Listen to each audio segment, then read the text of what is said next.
आज आपल्याला simple palazzo cutting करायचं आहे. तर म्हणजे यांची पॅन्ट उंची 40 आहे, तर 40मध्ये 4 किंवा 5 इंच मिळवून घ्यायचं आहे, म्हणजे ही पूर्ण उंची होईल.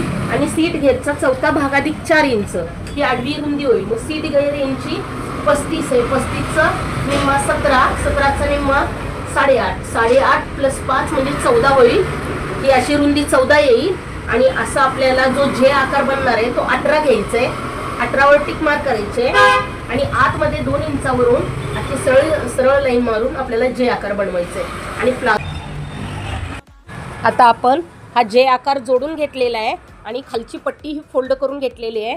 आता ह्या पायापासून ते पूर्ण ह्या जे आकारापासून ह्या पॅन्टेपर्यंत आपल्याला पायापर्यंत टिप मारून घ्यायची आहे आणि वरती आपल्याला इलास्टिक घालण्यासाठी 2 इंच फोल्ड करायचे. आपली एकदम 10 मिनिटात कटिंग होऊन प्लाझो पॅन्ट शिवून पण होते.